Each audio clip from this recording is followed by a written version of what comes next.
tunafungua darasa hili janja, lakini ni mwendelezo wa kuandaa madarasa yote haya yawepo kila shule. Lengo ni kupunguza uhaba wa walimu hasa wa sayansi, lakini jambo la pili ni kurahisisha kuwasiliana kwa walimu na kuona ni mwalimu gani aliyebobea zaidi anaweza kufundisha zaidi kuliko mwingine, na ni mwalimu gani amebobea kwenye topiki gani ili aweze kufundisha wakati huo kuliko mwingine. Tunafanya hivi kwa sababu sisi kwanza, mkurugenzi wetu ndiye muasisi wa mfumo wenyewe na tumeanza kufanya hapa kwetu, na Wizara ya Elimu tunaiomba kama itawapendeza basi ifanyike kwa nchi nzima ili kurahisisha kuondoa kwanza uhaba wa walimu, lakini pia kuwafikia watoto wetu haraka na kutumia walimu ambao wana ubobevu kwenye maeneo haya. Jambo la pili, tumempa tuzo Dr. Rogers Jacobo Shemwelekwa, mkurugenzi wetu wa halmashauri yetu. Tuzo kwanza ya kuappreciate anachokifanya kwenye mapinduzi ya elimu, lakini cha pili recognition, kumtambua kwamba yeye ndiye muasisi, na kama ingewapendeza wengine kama sisi inavyotupendeza mfumo huu wa live teaching mashuleni ungeitwa kwa jina lake, kwa sababu yeye ndiye mwanzilishi wa mfumo huu. Lakini zaidi ya hayo, haya yote yamefanywa na serikali.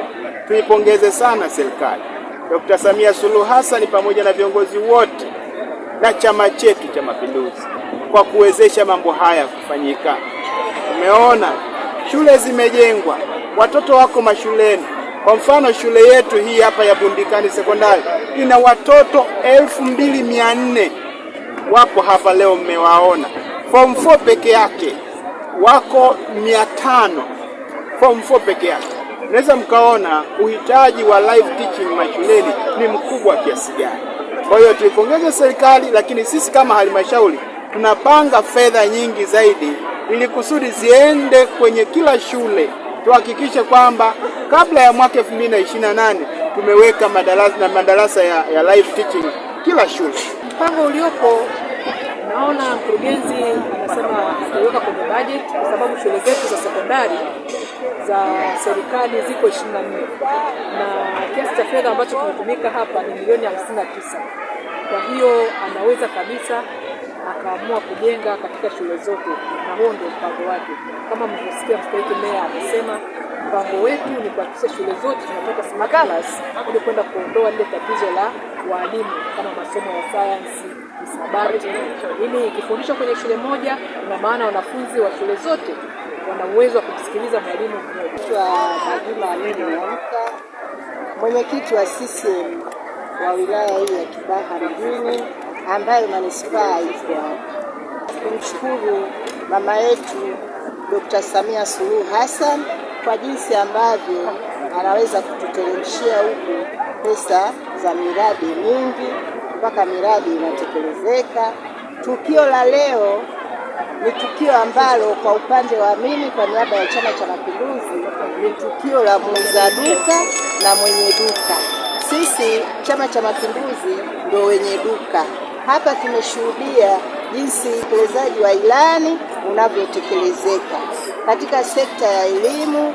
Tumeshuhudia kweli manispaa wanapambana. Pokea kwa furaha kubwa kwa uwepo na uzinduzi wa darasa janja. Changamoto kubwa ambayo itaondoka hapa kama mwalimu alivyoelezea wakati anatoa maelekezo ni kuondoa tatizo la walimu au mrundikano wa wanafunzi au mwalimu kutumia nguvu nyingi kufundisha tofauti. Anaweza kufundisha darasa moja kwa kutumia umahiri na umaridadi mkubwa, akaweka vitu vyake kwenye kumbukumbu, yani akarekodi, baadaye akaleta darasa lingine kwa mada ile ile akasoma kupitia hilo. Hasa ndio nilivyoliona na msingi kulingana kwamba walimu wa sayansi ni wachache. Evans Alphonse, kutoka shule ya sekondari Bundikani, nasoma kidato cha 3, ni kaka mkuu wa shule ya Bundikani sekondari.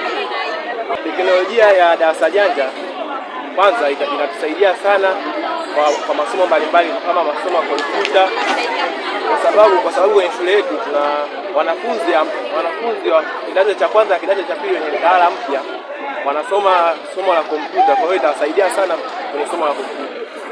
Majina naitwa Karen Maulid Masamaki, natokea shule ya sekondari Burkani, nasoma kidato cha kwanza. Mimi kwanza namshukuru mkurugenzi, afisa elimu na pia Mr. Robert aliyotuletea teknolojia mpya ya darasa janja, kwa sababu darasa janja inatusaidia katika kusoma. Teknolojia hii ipo kwa ajili ya kuwasaidia wanafunzi hususani ni kuweza kutatua changamoto ya upungufu wa walimu wa baadhi ya masomo.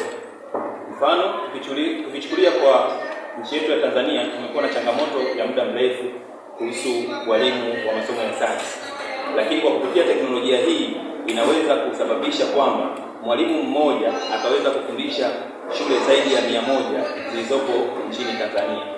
Kwa kupitia mfumo huu au kwa kupitia teknolojia hii ya darasa janja, tutaweza kujikuta kwa kupitia mwalimu mmoja wanafunzi zaidi ya 1000 wataweza kufikiwa kwa wakati mmoja kwa ladha ile ile wakiwa wanafundishwa na mwalimu yule. Shule hii ya Burkani ni shule yetu ya mfano kama alivyosema mwalimu. Ni shule ambayo iko mjini, ni shule ambayo ina compete na Kibaha Sekondari. Katika budget ijayo tutaangalia uwezekano pia wa kujenga madarasa ya ghorofa katika eneo la shule. Mheshimiwa Mstahiki Meya, umezindua darasa janja leo.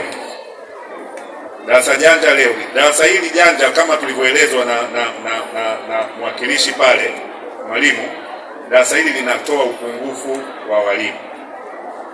Nitoe tambo kupitia hadhara hii kwamba kupitia baraza lako la madiwani tutatenga fedha za kutosha ili tuweze kujenga madarasa janja kwenye shule nyingine zote za sekondari katika manispaa yetu.